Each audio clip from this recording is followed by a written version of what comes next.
In April 2022, the successful mommy and daddy vloggers known as the LeBrant fam uploaded a video called Abortion, Documentary. Grammatically, that title might seem a little too cool and casual for the subject matter of the video, although it does successfully tell us right away that the people who made it have never strained themselves too hard in terms of education. LeBrant, save those low-key periods and lowercase parentheticals for some of your other more lighthearted videos, such as "We left our house because of fires" and "She got diagnosed with cancer" documentary. Who got diagnosed with cancer? I don't know, maybe no one. As long as you're clicking onto their channel every week, it doesn't really matter. But the LeBrant fam seems to have really stepped in it with this so-called documentary funded by anti-choice churches in order to spread toxic misinformation that will ultimately put more lives at risk than it claims to be saving. With cringeworthy on-camera experts, cruel and unusual shock tactics, and the overall low production value and poor editing that can only be accomplished by conservatives who thought they did something there. It's time to counter the LeBrant fam with some real facts about safe and legal abortion in this Defending the Reproductive Rights of Humans installment of Clip Breakdown.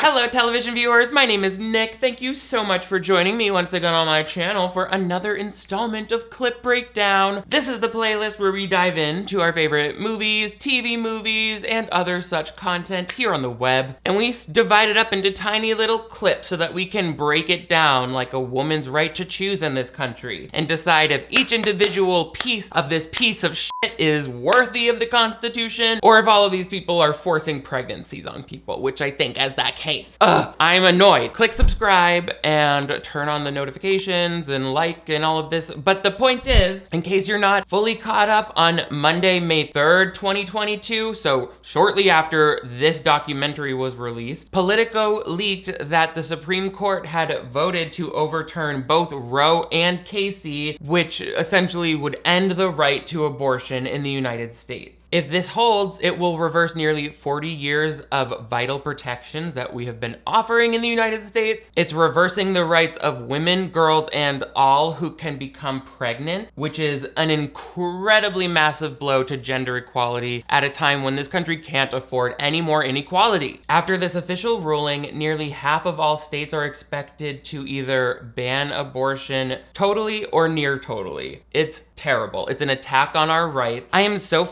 tired of the Christian conservatives in this country deciding that they know what's best for everybody because of their narrow-minded view of the world. Let's get into it with this goddamn LeBrant family documentary that I don't even want to call a documentary because it's so poorly researched. I'm not saying that other documentaries are unbiased, but they might at least bring up counterpoints and show the other side of the argument, and this one is afraid to even do that. Let's get into it.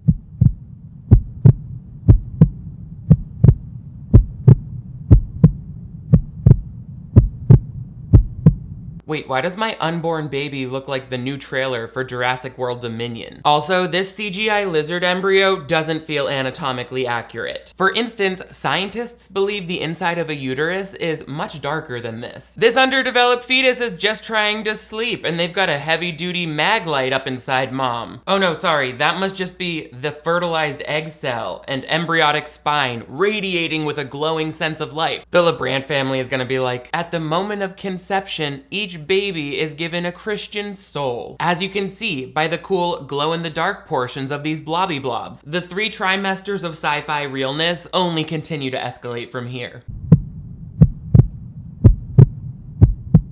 I'm sorry, but if this is what your baby looks like, I will only be referring to your birth canal as the uncanny valley. It is true that fetal infants have been seen yawning and opening their eyes in the womb, but is it also true that they have the hands of my grandfather? And this one is yawning like someone in a movie who's walking into the kitchen to look for the coffee pot. Oh, I just had the craziest dream that I slipped through some hole into a nightmare world of taxes, assholes and idiots who want to tell me what I can and can't do with my body. Good thing that wasn't real. I feel strongly that there would be more equality in this planet if more people were able to freely communicate and exchange ideas and stories, which is why I'm so happy to be working with the sponsor of today's video, Babbel. Babbel is my #1 language app that helps me start speaking a new language in just as little as 3 weeks. I have been waiting for a long time for a trip to Mexico at the end of 2022, and learning Spanish is helping me get not only prepared, but also excited for my future travels. I'm trying to arm myself with as many travel-friendly phrases as possible, such as busco el tren, me duele todo, donde está la farmacia, and of course the magic words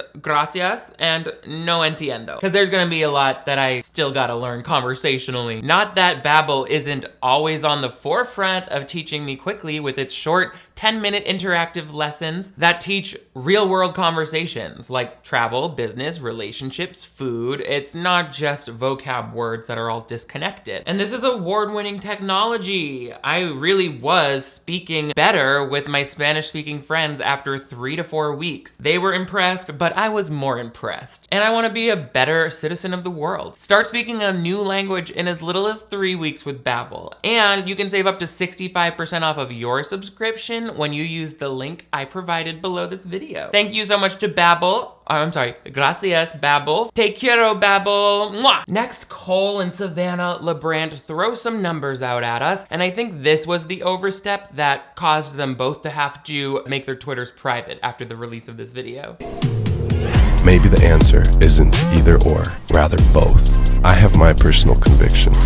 You have yours. We're all so different. That's true, we are all so different. You think it's okay to compare abortion to infamous examples of genocide, while I don't have a Bible with rounded off corners shoved so far up my that I can't think straight anymore. Oh, we are 90 seconds in, and already the propaganda machine is up to full speed. Let's be clear, the unspeakable evil of ethnic cleansing has nothing to do with abortion. And it's a new type of evil for the LeBrants to in any way imply that they are the same. Let's not forget that it's also incredibly sexist and discriminatory against any pregnant person. Per Amnesty International, the mere perception that abortion is unlawful or immoral leads to the stigmatization of girls and women by healthcare workers, family members, judiciary, and many others. Also, whose voice is this supposed to be? Speaking in the first person about their convictions? God? If so, then why does he have the voice of a millennial podcaster talking about pop music? It's absolutely obscene for the LeBrant family to assert that the alleged number of abortions that have been performed is anything like the death toll of the Holocaust. And what about the actual death toll of the women, girls, and pregnant people who were killed because they didn't have access to safe or legal abortions? That's somehow nobody's fault? Or is it just acceptable because you Christians believe that women who don't want to keep their pregnancy don't deserve to live? The World Health Organization has said that the first step towards preventing maternal deaths worldwide is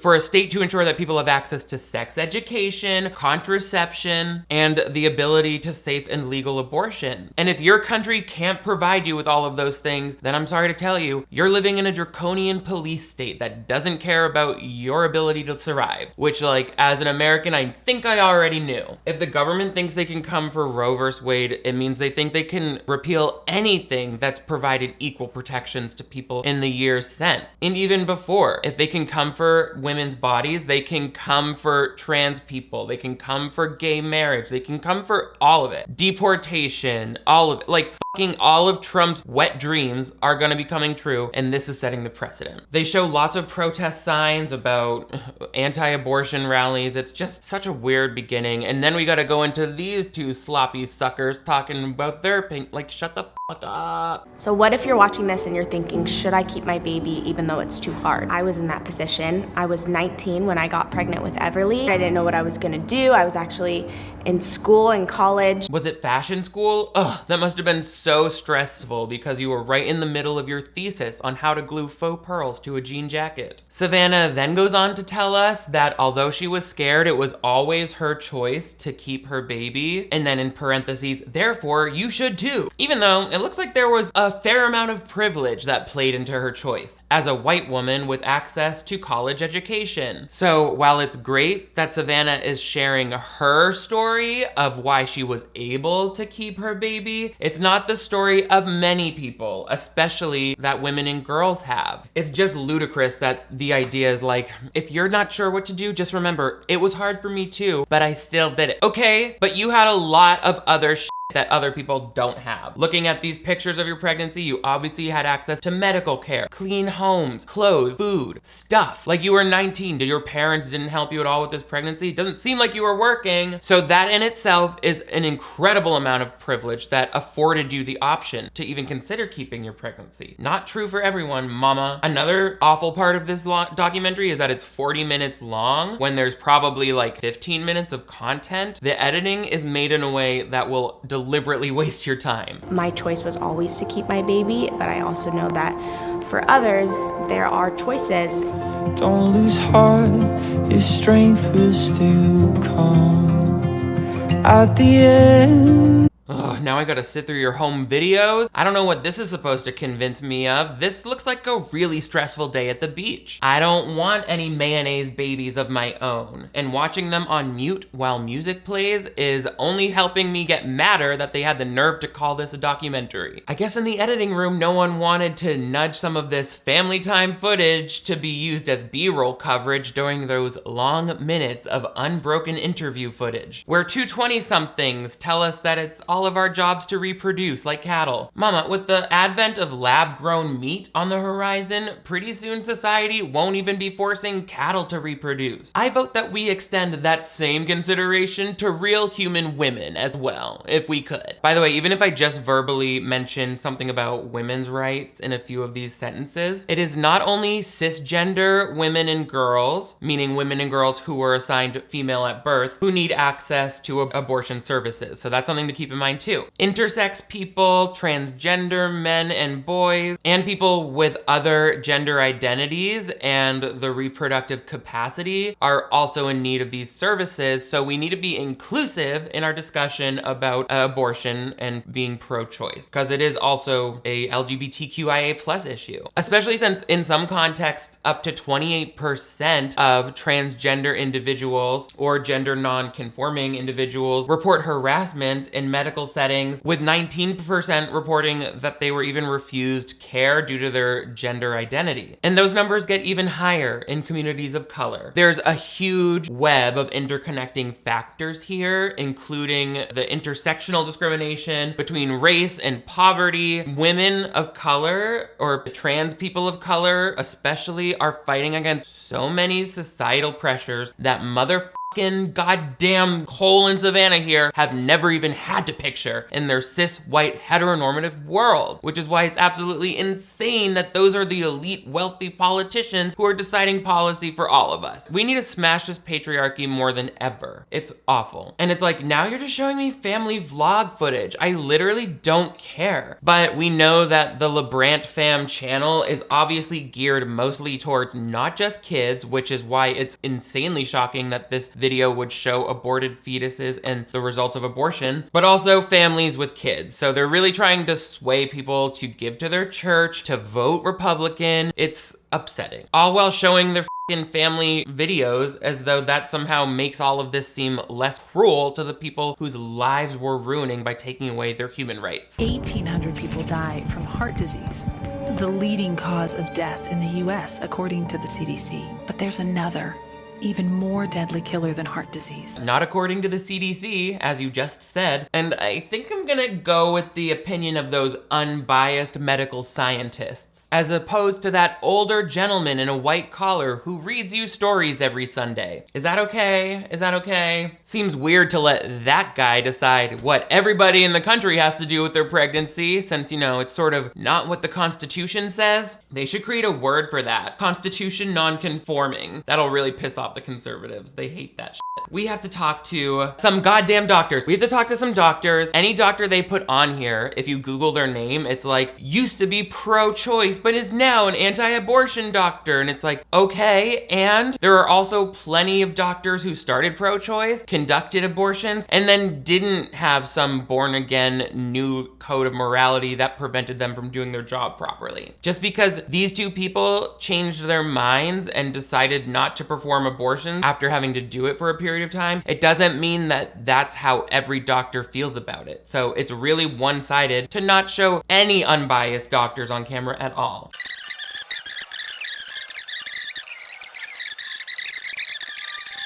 And I'm excited to find out. Yeah. So what happens during an abortion?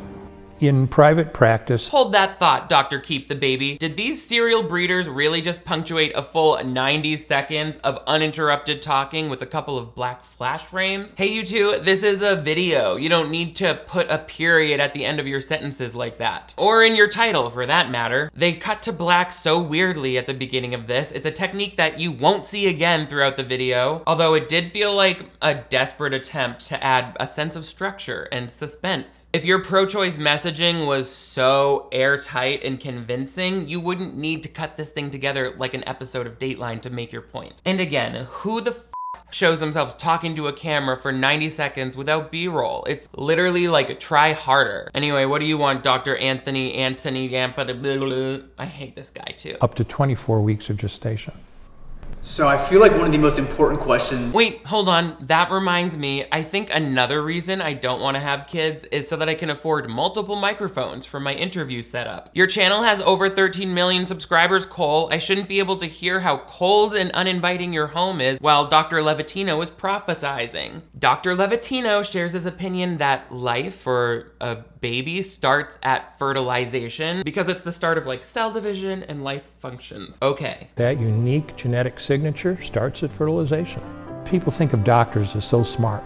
We're no different than anyone else. And you're proof of that, doctor who's wearing a leather jacket as a blazer. Thanks for coming off not so smart and showing us that doctors can be idiots, assholes too. I feel so much better now. This is perhaps the favorite phrase of anti-choicers who want to eliminate a woman's basic right to control their own body, that life begins at conception. This is like what you'll hear the United States Conference of Catholic Bishops say as their anti-abortion reasoning. But the phrase is really misleading, just like the rest of this documentary. We don't need to confuse simple biological cell division with the actual longer-term 9-month pregnancy a woman has to live with, and then the actual personhood of that baby afterwards. Those are all three different things, and they all play a role in whether someone decides to keep their pregnancy. The question is not just about when does life begin. It's way too simple, and it hides the real issues, which are like, when does pregnancy begin? You know, like with implantation. And does personhood begin at conception? Fertilized egg, blastocyst, embryo, fetus. We have to decide, are those three things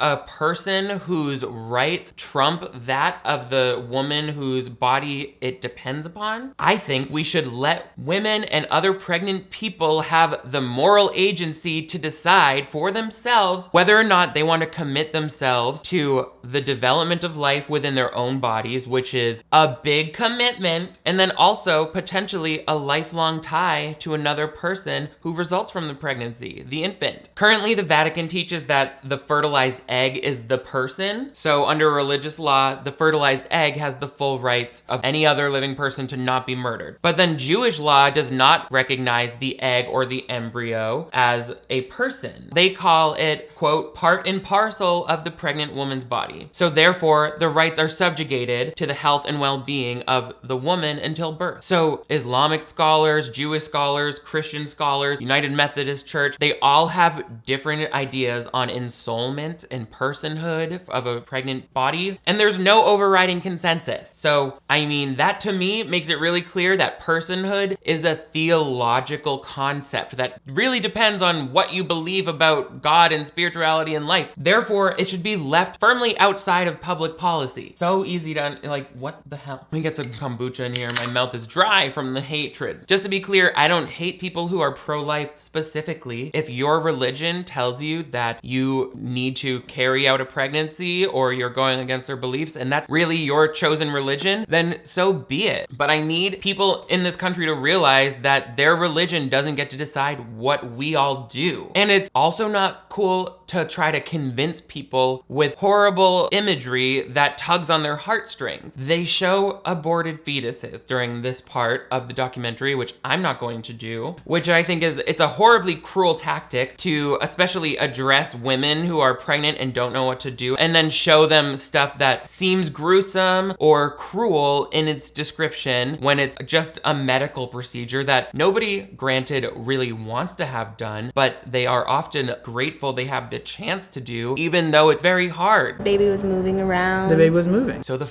what? My bowels were moving this morning. It doesn't mean I have to spend my whole life taking care of a freeze-dried turd. Oh, they can show an aborted fetus on YouTube, but I can't talk about how it's a fun family craft to freeze-dry your bowel movements? Freedom's trampled once again, America. They really equate it to size. They're like, a baby is even at any size. It's like, I understand sizes. Next, we talk to Kathy Altman, another pro-life doctor, who tells her story. So I feel like a lot of people watching or listening might not know how abortions are performed, you know? I had had an abortion myself, and I didn't think any woman should have to bear a child she didn't want. Cole and Savannah are like, great, if you have any pictures or videos of that, we'd love to include them. Otherwise, we'll just include like 2 seconds of that stock photo showing the sad toilet lady with her pregnancy test. You'll notice in my videos, I try not to talk for more than like 10 to 15 seconds on camera without cutting to some sort of B-roll. That way it feels more interesting than just 40 minutes of a talking head. The use of B-roll in this documentary is too fast and infrequent, which really just feels distracting and highlights how it's probably also being used to just cover up awkward jump cuts in the interview. Anyway, great job making sure your subject's face is the darkest, most underexposed part of your frame. Got her on screen looking like a Dementor. At least tell her that your lighting will have no dimension so she can try to counteract it with blush. I'm a big believer in blush, if you didn't know. To show me how to do D&E abortions to remove it from the uterus. In the first trimester, that involves putting some local anesthetic. Well, the LeBrant family seems like they're currently under general anesthetic, not this dead-eyed reaction shot while Kathy searches for her words. Savannah is sitting there like, I wonder what vacation photos of my creamy-looking kids I can show here to manipulate people into doing what I want. We don't need reaction shots if there is no reaction worth showing. Did a fertilized egg cell edit this video? In this part, Dr. What's-Her-Name gives a really graphic description of what it's like to perform an abortion. Like, it's gruesome. And it's like, no one's saying it's a fun experience, ma'am. And even if you were a doctor explaining this to a patient, you wouldn't do it in such horror movie details because that's creating undue stress on the patient. Part of a doctor's job is to explain all of a patient's medical options, but if they're explaining one of those options like it's a saw trap, scary, terrible, torturous experience, then obviously they're influencing the person's choice based on their own moral code. Not cool, doctor. They show graphics of the removal of a fetus. It's really too much, and frankly, unnecessary to make your point. And again, with these terribly edited interviews, these could all be shorter. People are saying a lot of the same things again and again. For 9 years, I worked at a medical center where it's what's called a tertiary referral center. Where I worked was a tertiary referral center. And for 9 years, as a pro-life obstetrician gynecologist and almost 10 years of experience in a tertiary medical center. Does this guy think the word tertiary means he has to say it 3 times? I don't give a about that section of your LinkedIn page, Dr. Dipshit. The part that I'm really concerned about is the professional headshot you have on there. Are those really the best looking teeth that a doctor in Florida can afford? Okay, should have gone into cosmetic surgery, I think. Could be doing a little bit there. I have terminated, i.e. ended, hundreds of pregnancies to save women's lives. How many babies did I have to deliberately kill in the process? None. Great, we love a doctor who has only accidentally killed a couple babies. This guy's given a really good interview. He admits that these types of pro-life birthing centers are not only expensive, but also by referral only. So I'm not sure why he's acting like this is a universal solution that will work for everyone. If these are the only places that people can get help with their unwanted pregnancy, then those who are already marginalized will be disproportionately affected by the anti-abortion laws because they won't have the means to access these safe and legal services in another country or getting private healthcare. So now we're talking about women and girls and pregnant people on low income, refugees and migrants, lesbian and bisexual cisgender women, transgender or gender non-conforming individuals, and indigenous women. All minorities, all minorities. It's bad for all minorities. Why would you do something to the country that's bad for all minorities? Like, we really are the most racist country on earth, and it's so sad. Meanwhile, goddamn Morton Salt girl over here is gonna tell us why that's not a problem, though. I had no idea that's what went on. First trimester, second trimester, third trimester. Maybe 5, maybe 10, maybe 100, maybe 1,000. We have no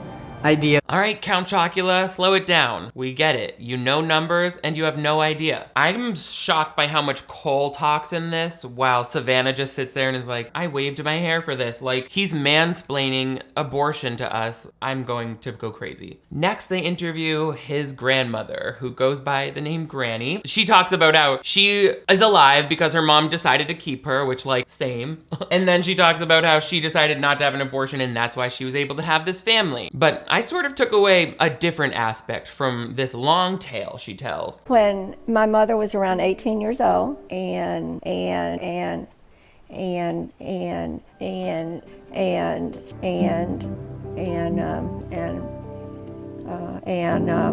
Granny is saying "and" a lot, so maybe trim a few of those out so this touching story sounds just a touch less meandering. Granny, are you okay? Are you okay? Are you okay, Granny? She's not. She said and. Who the fuck is Ann? This is the proof you were waiting for, fam. If my grandma did not decide to keep my mom, not only would I not be here, but my kids wouldn't be here.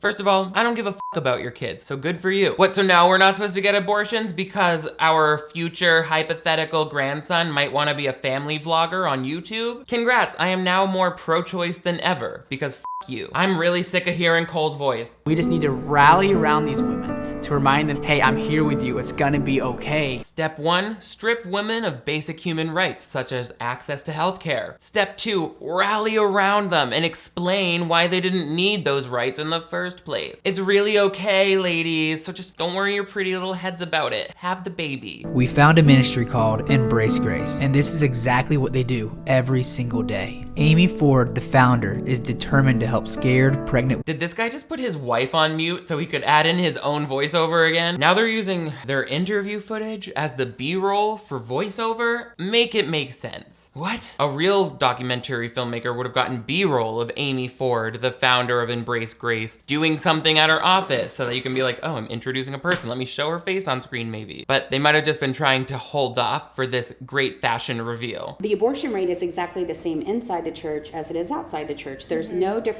Thanks, American Horror Story Coven, for letting us know that your church makes no difference. Actually, evidence shows that abortion rates are higher in countries where there's limited access to contraception and abortion rates are lower when people, including adolescents, have information about accessing modern contraception and birth control, and of course, broadly accessible legal abortion. Also, Amy Ford here, whose name they forgot to put on the screen for some reason, she's authored several anti-abortion books. One is titled Help Her Be Brave. It helps readers carry out this movement's mission with tactics such as scoping out pregnant women without wedding rings to engage them in an intentional and Holy Spirit-led conversation. If you are having an intentional conversation with me, I'm gonna read right off the bat that you got a motive, you have an agenda, and I'm gonna be very uninterested. They also today look into Facebook buy and sell groups, seeking out women who appear to be single asking for lightly used baby items. What person has the time to do that? That's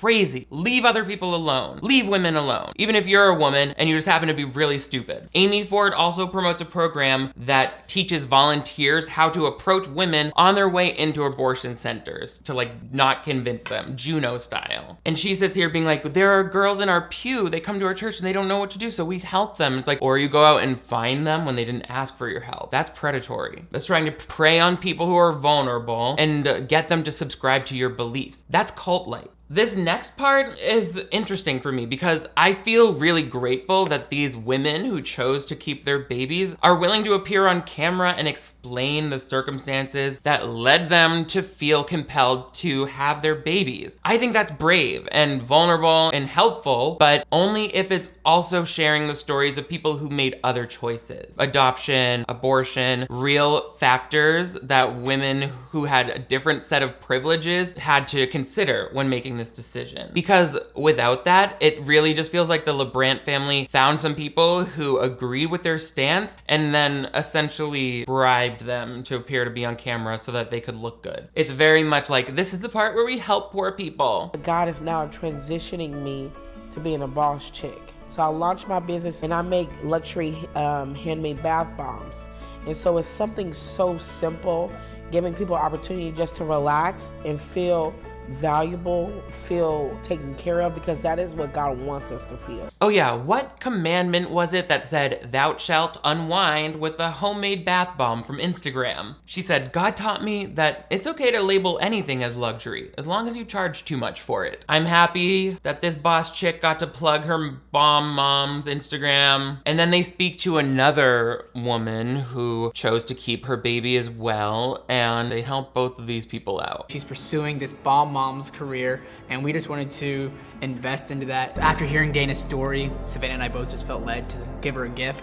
We weren't expecting to do that, but we were just so encouraged and motivated by her story that we knew that we had to act on this. So I just want to encourage you guys that if you ever felt led to help anybody in any way, even if it's not financially, you can help with your time or anything, you should always act on that. We gave some of our millions of dollars to a couple people, and you should too if you ever feel like it. Because it'll be great when you bring it up on your YouTube channel for no other reason than to make yourself look good. You're not actually doing a good deed out of selflessness if on some level you're just waiting to tell people about it so they know you did a good deed. These two women appeared on camera and shared really vulnerable stories. I would have expected that you shared some of your enormous wealth to compensate them for their time and to thank them for their openness. Like, yeah, you should buy some of their bath bombs. The fact that Cole felt the need to specifically mention that they did that makes it feel really hollow.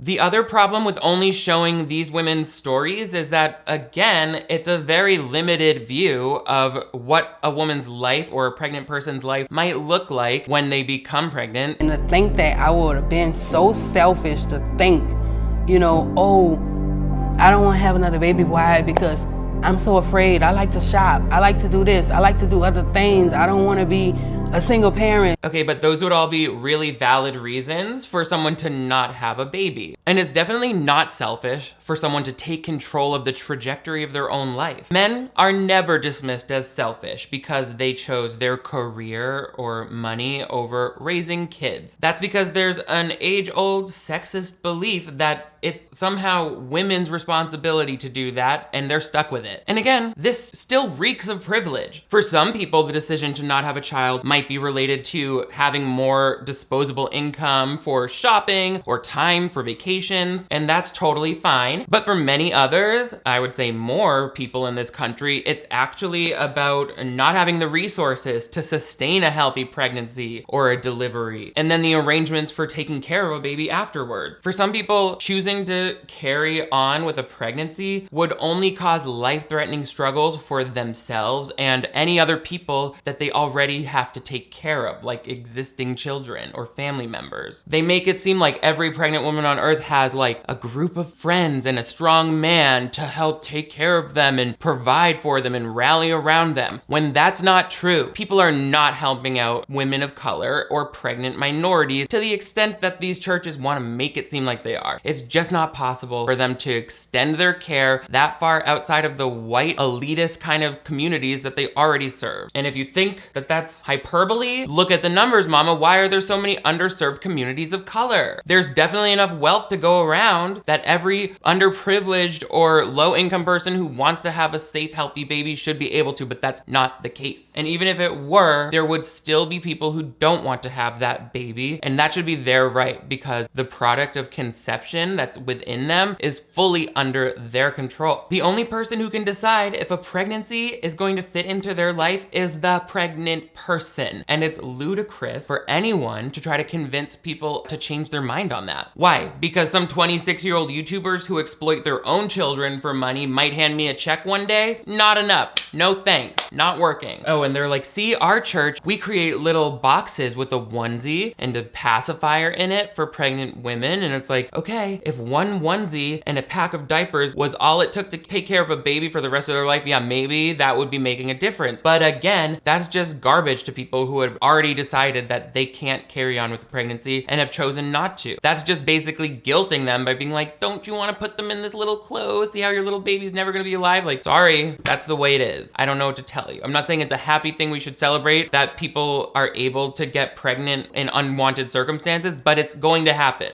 So it was just a beautiful orchestration of what we felt like to do for this one person, and we want to do more of it. Yeah, and encourage us to do more. We want to encourage you to get involved, maybe not throw a baby shower if that's not what you're capable of. Is Cole coming for my party planning skills? You better listen good, you full-throttle Jesus f***er. I'm capable of throwing the best baby shower this town has ever seen. Do you think I read every word of Let's Celebrate, the ultimate party guide for girls book, just so I could throw some sad shindig? No. We're gonna play Toss the Baby, Baby Bowling, Bobbing for Apples, except we'll make babies do it. Okay, there was no baby shower section of the book that I read, so I'm improvising with a lot of ideas from Halloween. The one good thing Dr. Anthony says, he's like, don't judge women who are pregnant. They're under an incredible amount of pressure. You'll never know what influences the choice that they have to make. Oh, well, I know there's one horrible influence on their choices, but we're not ready to have that conversation, I guess, in the LeBrant household. Then we get into some more gender binary nonsense that only seems to acknowledge women's ability to get pregnant. So I feel like as men, we need to step up. We need to rise to the occasion. But wait, isn't that exactly what you're also telling the women to do when they decide to keep the baby, only with a greater personal risk to their health and safety? These conservative Christians are monsters. They're like, the dad might not want the baby, the mom might not want the baby, that's fine. It's actually the perfect household for a baby to be born into, and prove them both wrong. Like, don't you see how that's a recipe for more suffering, both for that child who might never receive the life or love that all people deserve, and for the parents who now have to struggle to make ends meet because they were forced to remain pregnant due to guilt or laws. And some will be like, oh, well, you know, people can stay pregnant and just put their baby up for adoption. Not always. Think about it. There are many cultural, financial, and logistic barriers that don't make that an option for most people. And even then, you would be asking people to sacrifice a lot by remaining pregnant just to give their baby up. That's really hard. And to say nothing of the workplace discrimination or social stigma that single pregnant people often face. You just don't know what people are going through, and taking away their rights to do with what they will with the products of their conception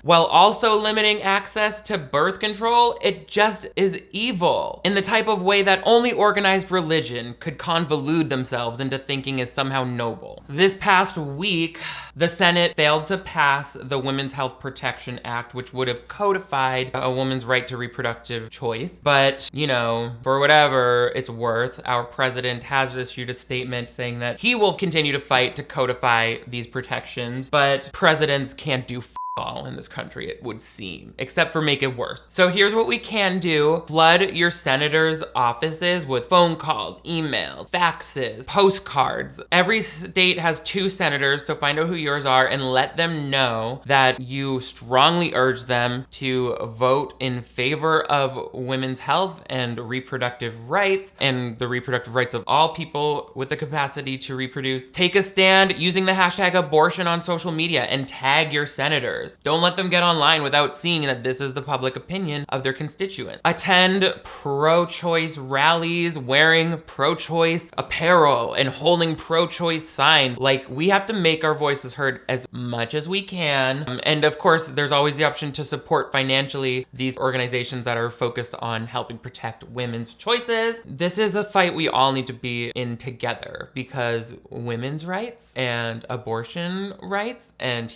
the right to choose over one's reproductive system is a human right. And if we lose this, it sets a precedent for us to lose all of the other freedoms that America promotes as the reason it's so great. Prove it, America. Give us our rights back and don't make us fight for them every goddamn year. You old gray Republicans can go to hell. Oh, and they end it with the story of a woman who took a medication to end a first trimester pregnancy, but then the pregnancy continued on anyway, and she did eventually have a healthy child. I, again, commend anyone for sharing their story of childbirth, but I don't know about this part. I know that when she grows up, she's gonna know that I did want her, you know, and like I said, God heard my prayer.